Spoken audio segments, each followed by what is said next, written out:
जी नमस्कार दोस्तों, मेरा नाम नवीन पंचाल और स्वागत करता हूँ मेरे YouTube चैनल पर। दोस्तों हम ऑब्स्टेट्रिक एंड गायनेकोलॉजी के इसके प्रीवियस लेक्चर में एब्नॉर्मलिटीज़ ऑफ मेंस्ट्रुएशन हम पढ़ रहे थे। इसमें हमने polymenorrhoea, oligomenorrhoea, hypermenorrhoea, hypomenorrhoea, then metrorrhagia, menometrorrhagia, this all are terminology हम डिस्कस कर चुके थे। तो आज हम डिस्कस करते हैं एमनोरिया, है ना। द टॉपिक जो आज हमारा है वो कौन सा है? Amenorrhoea, amenorrhoea.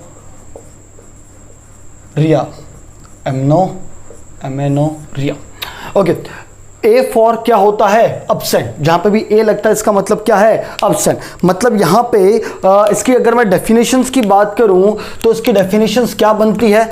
वो बनती है आपकी डेफिनेशंस की अगर मैं बात करूं तो क्या बन रही है? That is your absent of menstrual cycle, है ना। जब अब्सेंस ऑफ मेंस्ट्रुअल साइकिल होती है तो उस टर्मिनोलॉजी को हम क्या बोलते हैं? एमेनोरिया। देखो इसमें बहुत ज़्यादा क्वेश्चंस पूछे जाते हैं एमेनोरिया में, इसलिए मैं उसको थोड़ा सा ब्रीफली और डीप थोड़ा सा डिस्कस करूंगा। अच्छा, अगर मैं एमेनोरिया की मैं बात करूं तो एमेनोरिया आपके दो टाइप के होते हैं। एमेनोरिया आपके कितने टाइप के होते हैं? दो टाइप के।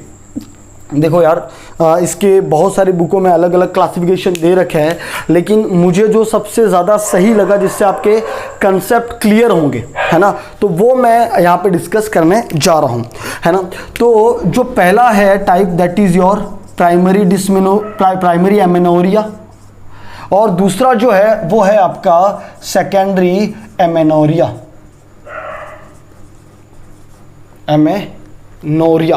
है ना। ऊपर स्पेलिंग गलत लिखी है मैंने, there is okay, amenorrhoea. Okay, तो डिस्कस करते हैं what is the primary amenorrhoea. Primary amenorrhoea क्या होता है? जब अब्सेंस ऑफ मेंस्ट्रुअल साइकिल, इसकी डेफिनेशन समझना, absence of menstrual cycle after completion of age 16, है ना। जब फीमेल 16 साल की हो गई है, फीमेल के कंप्लीट 16 साल हो गए हैं, लेकिन फिर भी मेंस्ट्रुअल साइकिल नहीं आ रही है, उसको हम क्या बोलते हैं? प्राइमरी एमेनोरिया, ठीक है। सेकेंडरी एमेनोरिया किसको बोलते हैं? Absence of menstrual cycle more than 6 month who had previous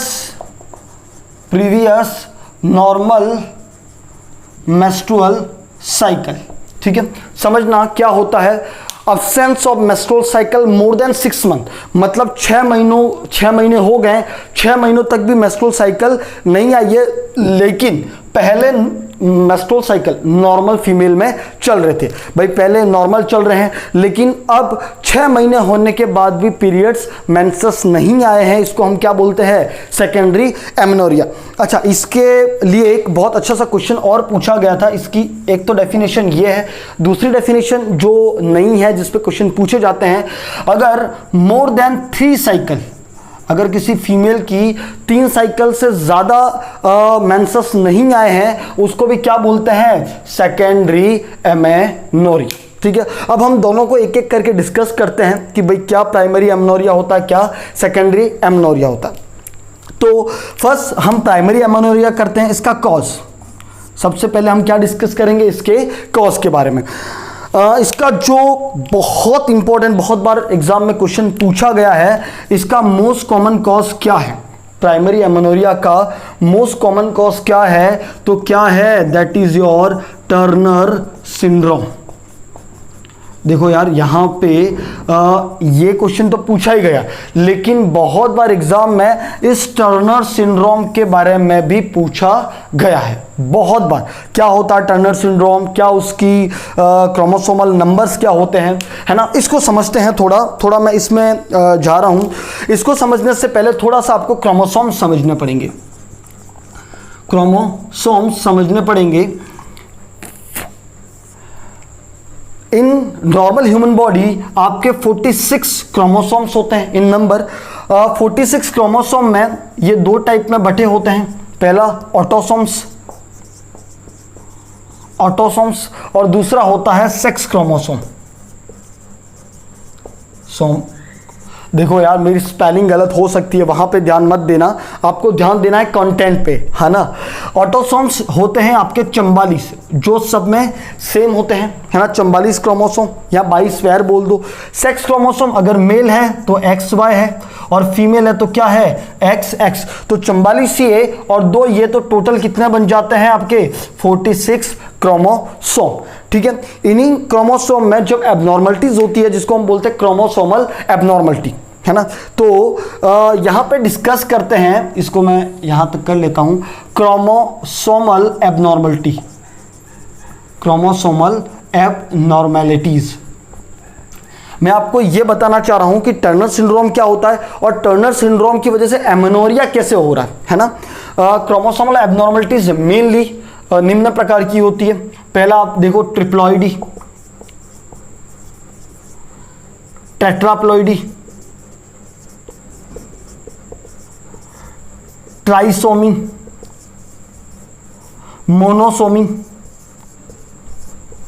ये आपके कुछ एबनॉर्मलिटी होती उससे भी ज्यादा है, लेकिन जितना कॉम्पिटिटिव से इंपॉर्टेंट है वो मैं यहां पे आपको समझा रहा हूं। देखो भाई, ट्रिप्लॉइडी, ट्राई का मतलब होता है 3। जब आपके एवरी क्रोमोसोम में 2 की जगह कितना आ जाए 3, है ना, एवरी क्रोमोसोम में 2 की जगह कितना आ जाए 3। नॉर्मली कितने हैं हर क्रोमोसोम पे 2, लेकिन हर क्रोमोसोम पे जब 3 आने लग जाए तो उसको हम क्या बोलते हैं ट्रिप्लॉइडी। जैसे 23 पेयर है आपके, अगर 23 हर क्रोमोसोम पे 3 है तो ये कितने हो जाएंगे 3 3 9 69 क्रोमोसोम। ठीक है, टेट्राप्लॉइडी में टेट्रा मतलब 4, हर क्रोमोसोम में 2 की जगह कितने क्रोमोसोम होंगे 4। जैसे 23 गुणिया 4 तो 1 चक 3 चक 12 हासिल भाई 8 और 9, टोटल 92 क्रोमोसोम, हाँ या ना। ट्राइसोमी, ट्राई का मतलब भी 3 होता है, लेकिन ये किसी स्पेसिफिक क्रोमोसोम में 2 की जगह 3 होगा, है ना। इसको हम थोड़ा सा डिस्कस ज्यादा ब्रीफली करना चाह रहा हूं क्योंकि इससे बहुत सारे क्वेश्चन पूछे जाते हैं। आओ डिस्कस करते हैं ट्राइसोमी।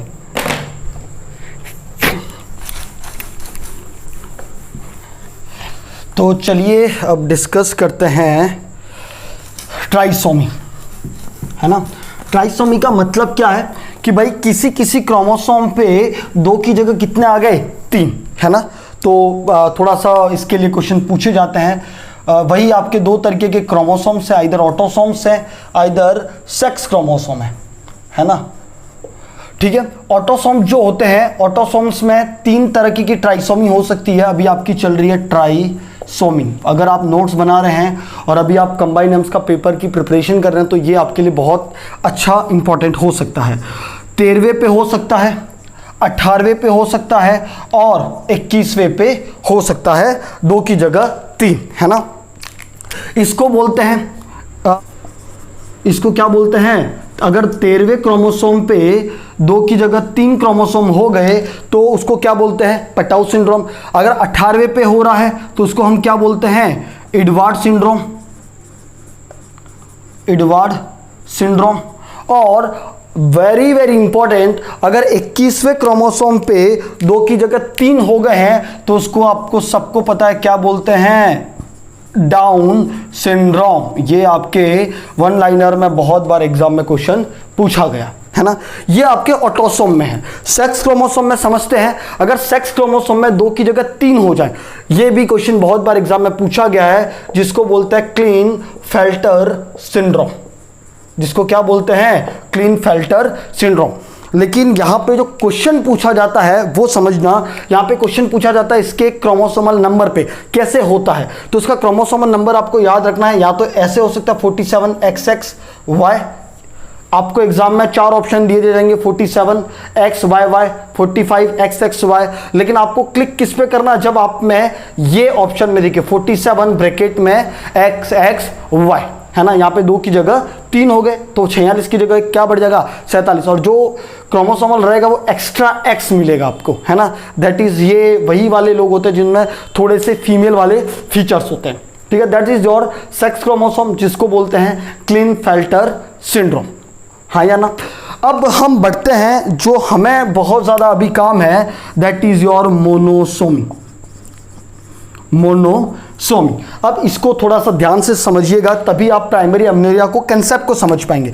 मोनो का मतलब होता है एक, मोनो का मतलब कितना होता है? एक। जब क्रोमोसोम में 2 की जगह एक क्रोमोसोम डिलीट हो जाए, पहला क्वेश्चन यहां पे, when 1 chromosome are absent, when 1 chromosome is आएगा, आर नहीं आएगा, इज एब्सेंट, है ना, तो उसको हम क्या बोलते हैं? मोनोसोमी। और इसका जो सबसे बेस्ट एग्जांपल है वो क्या है आपका?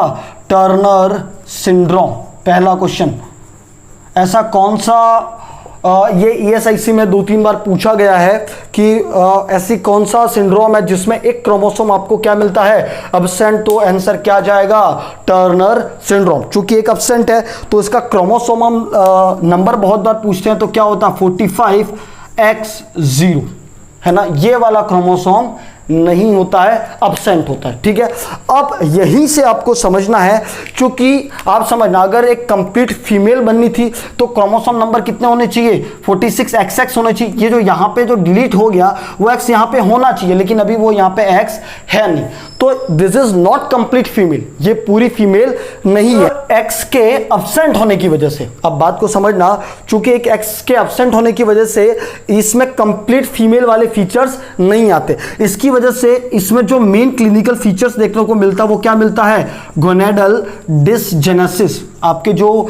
ओवेरी वाले गोनेड्स है वो पूरे नहीं बन पाते, जिसको हम बोलते हैं गोनेड डिसजेनेसिस, है ना। और इसकी वजह से जो ओवेरीज है फीमेल में, जो ओवेरीज है वो क्या रहेगी? छोटी रह जाएगी।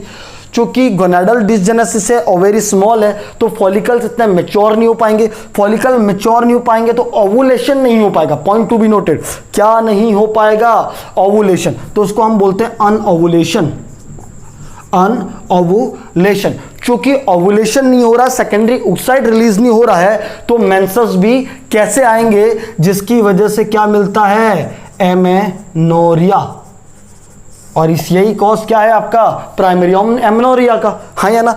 इसके अलावा चूंकि ओवुलेशन नहीं हो रहा तो फीमेल में कभी वो बच्चे को कैरी नहीं कर पाती है, इसकी वजह से इनफर्टिलिटी हो सकती है, इनफर्टिलिटी हो सकती है। इसके अलावा जो फीमेल की हाइट रहेगी वो नॉर्मल से कम रहेगी, है ना, शॉर्ट हाइटेड रहेगी, शॉर्ट हाइट या शॉर्ट स्ट्रेचर फीमेल रहेगी, TRE, short stature female. This is somehow your Turner syndrome. अच्छा, मैं इसका थोड़ा सा क्लिनिकल फीचर आपको, इसका मैनेजमेंट भी बता देता हूं। इसका जो, अच्छा मैनेजमेंट मैं कंप्लीट में बताऊंगा, ठीक है। तो अब आगे चलते हैं वापस कॉजेज में। मैंने पहला कॉज डिस्कस क्या किया? Turner syndrome. अब मैं करने जा रहा हूं दूसरा कॉज डिस्कस, है ना। चलिए चलते हैं दूसरा कॉज डिस्कस करने में। ओके, अभी कॉज को समझने के लिए मैंने एक फ्लो डायग्राम बना दिया है, जिससे आप अच्छे से प्राइमरी एमेनोरिया के सभी कॉज आप अच्छे से समझ पाएंगे। ठीक है, पहले हम अगर, अच्छा, इसको समझने से पहले अगर आपने मेंस्ट्रुअल साइकिल का वीडियो नहीं देखा है तो मेंस्ट्रुअल साइकिल के वीडियो को देखो, ताकि आपको ये चीज़ समझ में ज़रूर आएगी। अच्छा, नॉर्मली क्या होता है? हाइपोथैलेमस क्या रिलीज करता है? GnRH हार्मोन, है ना। GnRH हार्मोन किस पे काम करता है? पिट्यूटरी ग्लैंड पे। पिट्यूटरी ग्लैंड इसके बदले में either FSH either LH release करती है, और ये FSH LH दोनों कहाँ, उसके रिसेप्टर कहाँ पे होते हैं? ओवेरी पे। और इसके जैसे यहाँ पे आता है तो ओवेरी क्या रिलीज करती है? प्रोजेस्टेरोन और एस्ट्रोजन। और ये कहाँ पे काम करते हैं? यूट्रस में। इसको हम बोलते हैं HPO एक्सिस। मैंने वैसे वहाँ पे अच्छे से डिस्कस किया है HPO एक्सिस को, क्या होता है HPO axis, hypothalamus, GnRH, pituitary, LH, FSH। Okay, now हमारा मेन पॉइंट क्या है कि भाई हमको क्या समझना है कि इसकी वजह से कैसे एमेनोरिया हो सकता है। पहले समझते हैं। सपोज करो अगर फीमेल में हाइपोथैलेमस में प्रॉब्लम है और hypothalamus not produce the appropriate GnRH, तो उसको हम कौन सा सिंड्रोम बोलते हैं? कैलमन सिंड्रोम। और जो GnRH के लिए रिसीविंग विलाई है, अगर वो नहीं है तो उसको हम क्या बोलते हैं? प्रेडर विलाई सिंड्रोम, है ना। तो ये दोनों भी कॉज हैं आपके एमेनोरिया के। ठीक है, मैं इसको ज़्यादा डीप में नहीं जाऊँगा क्योंकि नहीं तो टॉपिक बहुत ज़्यादा बड़ा हो जाएगा। ठीक है, नेक्स्ट में आता हूं भाई। अब समझना, हाइपोथैलेमस नॉर्मल है, GnRH भी नॉर्मल आ रहा है, लेकिन प्रॉब्लम कहां पे है? पिट्यूटरी ग्लैंड पे। अगर कोई पिट्यूटरी ग्लैंड में प्रॉब्लम है जिसकी वजह से FSH कम बन रहा है, LH कम बन रहा है, उस सिंड्रोम को क्या बोलते हैं? क्यारी फ्रंटल सिंड्रोम। ठीक है, नाउ ये आपका पहला कॉज, दूसरा कॉज, ये तीसरा कॉज, ये सभी कॉजेज हैं, है ना। अब समझना, हाइपोथैलेमस नॉर्मल है, पिट्यूटरी नॉर्मल है, FSH LH भी नॉर्मल, लेकिन अब प्रॉब्लम कहां पे है? ओवेरीज में, है ना। ओवेरीज में पहला क्या प्रॉब्लम हो सकता है? टर्नर सिंड्रोम, जैसा मैंने बताया था 45X0, हाँ या ना। इसमें क्या है? It is the most common cause. Okay, ovary normal है, लेकिन जो FSH और LH हैं इस पे काम नहीं कर पा रहे हैं, है ना। तो उस सिंड्रोम को क्या बोलते हैं? Savage syndrome. इसी का दूसरा नाम है रेजिस्टेंट ओवेरियन सिंड्रोम। जो FSH LH आ रहे हैं, नॉर्मली बन रहे हैं, लेकिन ओवेरी पे इन रिसेप्टर के अगेंस्ट एंटीबॉडी है ना, जिसको हम क्या बोलते हैं? Savage syndrome. This also cause of primary amenorrhoea. The very very important, सभी चीजें नॉर्मल है, ओवेरी भी नॉर्मल प्रोजेस्टेरोन एस्ट्रोजन रिलीज कर रहा है, लेकिन अब प्रॉब्लम कहां पे है? आपकी यूट्रस में। यूट्रस में क्या हो सकता है? पहला मुलेरियन अजेनेसिस। मुलेरियन अजेनेसिस यूट्रस के डेवलपमेंट ऑफ यूट्रस में आप जाके देखिएगा, मैंने इसको पूरा डिस्कस किया है।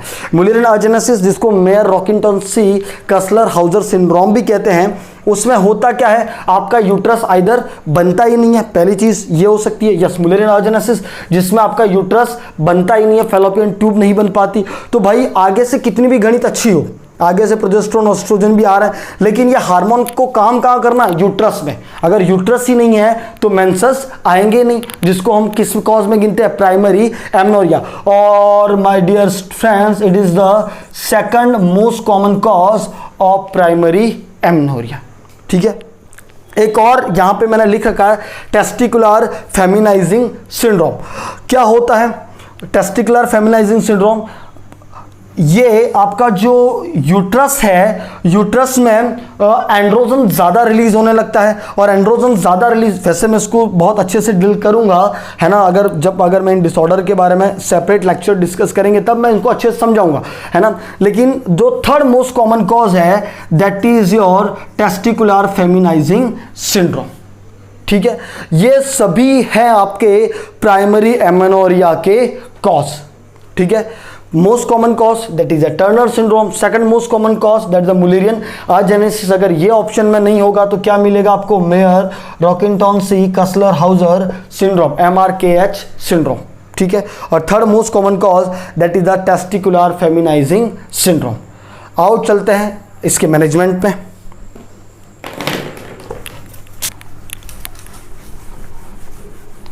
तो चलिए डिस्कस करते हैं प्राइमरी एमेनोरिया का मैनेजमेंट, है ना।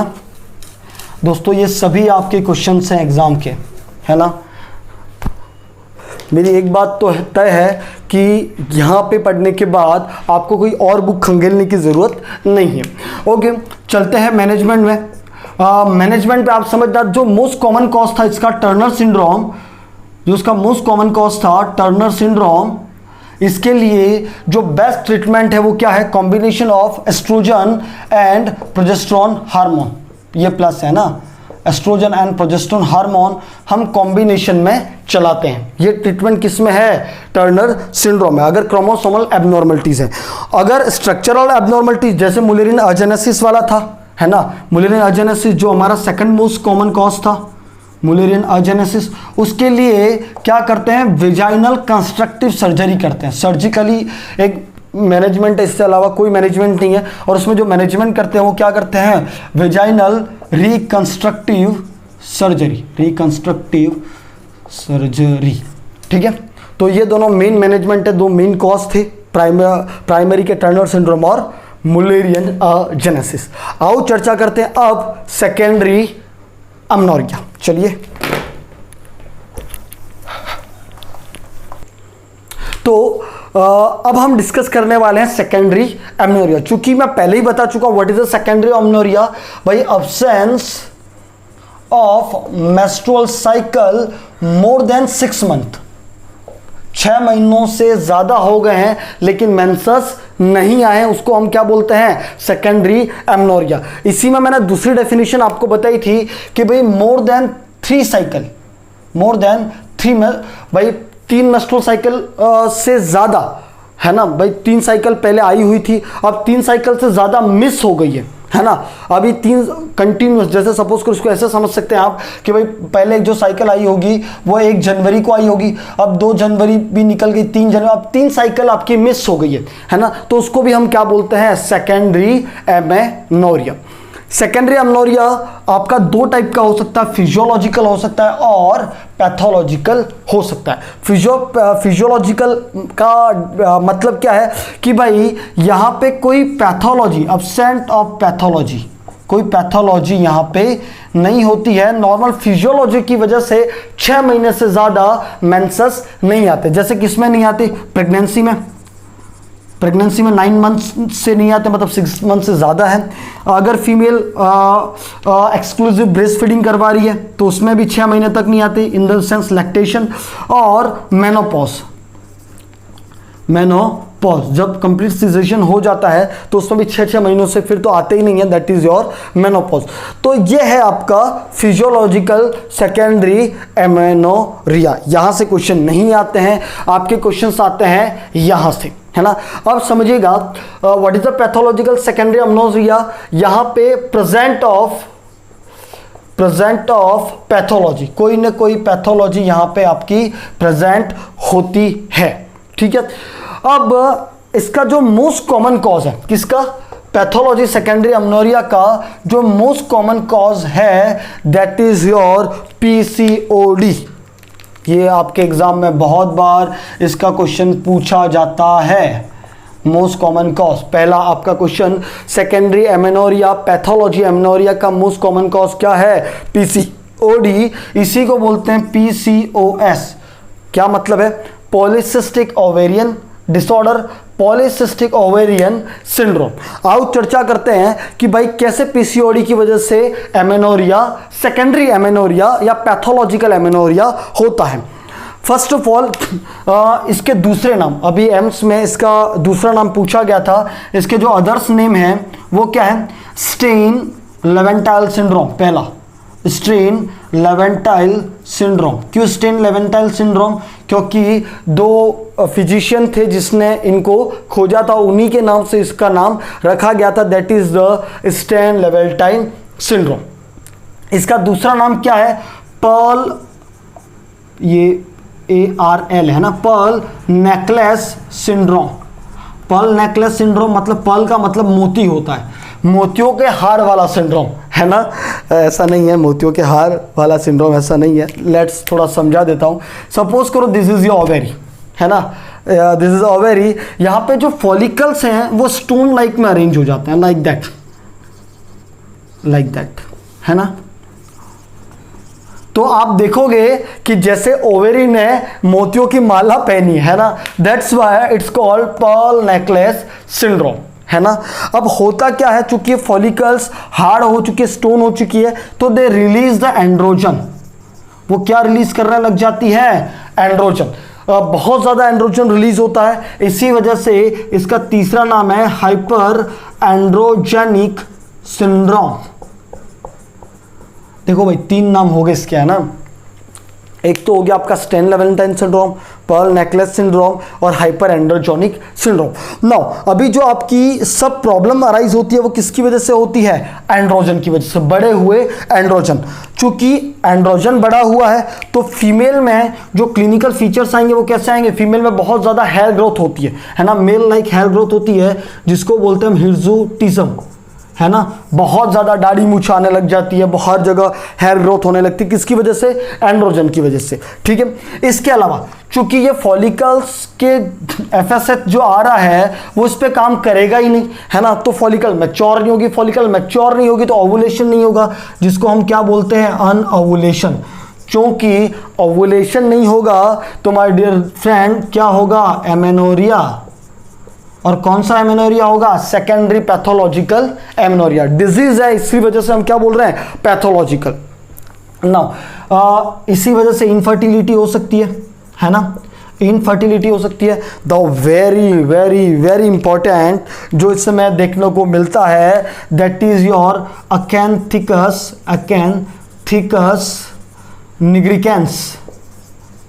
निग्रिकेंस, है ना। एकैंथिकस निग्रिकेंस होता क्या है, मैं यहाँ थोड़ा सा डील कर रहा हूँ। एकैंथिकस निग्रिकेंस, निग्री का मतलब होता है ब्लैक, है ना। तो ब्लैक वेलवेटी पैचेस बनते हैं कहाँ पे, बैक पे, नेक पे और एक्सिला रीजन पे। आप इसकी इमेज ज़रूर देखिएगा, है ना। हो सके तो मैं इमेज डालने की कोशिश करूँगा, है ना। तो इसको हम क्या बोलते हैं, ब्लैक वेलवेटी पैचेस बनते हैं कहाँ पे, बैक पे, नेक पे और एक्सिला पे। किसकी वजह से होता है, due to the insulin resistance की वजह से आपके जो पैचेस बनते हैं इसको हम क्या बोलते हैं, एकैंथिकस निग्रिकेंस। इसीलिए इसको एक और नाम से जाना जाता है जिसका नाम है हेयर एन सिंड्रोम। देखो ये थोड़ा सा और ज़्यादा डीप है, लेकिन समझ लो तो अच्छी बात है, नहीं समझो तो आपके पास बटन है आगे करने का। हाँ, सब्सक्राइब करना मत भूलिएगा, है ना, पूरी मेहनत की जा रही है। Okay, HA for the hyper androgenic. HA का मतलब क्या है, hyper androgenic. IR insulin resistance और AN का मतलब होता है एकैंथिकस निग्रिकेंस, ठीक है। ये हेयर एन सिंड्रोम भी आपको बोलते हैं। HA for hyper androgenic, IR for insulin resistance बहुत यहाँ पे दिक्कत करता है फीमेल को, और AN for the acanthosis nigricans. So somehow it is your pathological secondary amenorrhoea. तो आओ चर्चा करें सेकेंडरी एमेनोरिया का मैनेजमेंट, हाँ या ना। चलिए, तो अब हम डिस्कस करेंगे इसका मैनेजमेंट, ठीक है। तो मोस्ट कॉमन कॉज यहाँ पे आपका PCOD है, तो मैं इसी का मैनेजमेंट बता रहा हूँ। इसके मैनेजमेंट के लिए जो टेक्निक यूज की जाती है वो की जाती है सर्म टेक्निक। सर्म क्या होता है, selective oestrogen receptor modulator, marker को बदल दिया जाए, रिसेप्टर मॉड्यूलेटर। इसमें जो ड्रग यूज की जाती है वो कौन सी की जाती है, क्लोमीफेन सिट्रेट, हाँ या ना। और जो इसमें मेन प्रॉब्लम रहती है इंसुलिन रेजिस्टेंस की, तो इसके लिए जो ड्रग ऑफ चॉइस है इसके लिए इसमें वो है आपकी मेटफॉर्मिन, ठीक है। तो ये आपका खत्म हुआ एमेनोरिया। दोस्तों इसके बाद मैं एक और मेस्ट्रुअल एब्नॉर्मलिटी का एक और पार्ट लेके आऊँगा जिसमें हम क्रिप्टोमेनोरिया और PMS प्री मेस्ट्रुअल सिंड्रोम पढ़ेंगे, है ना। और बस यही है, शेयर करिए, सब्सक्राइब करिए, और अगर आप देख पा रहे हैं, अगर आपको अच्छा लग रहा है तो रिक्वेस्ट है कमेंट सेक्शन में कमेंट ज़रूर करिए, है ना। कुछ ही लोग जो रेगुलर जो देख पा रहे हैं वो रेगुलर कमेंट कर रहे हैं, उनके लिए थैंक यू, शाउट आउट है उनके लिए, है ना। थैंक यू, मिलते हैं नेक्स्ट वीडियो में। चलिए, बाय बाय।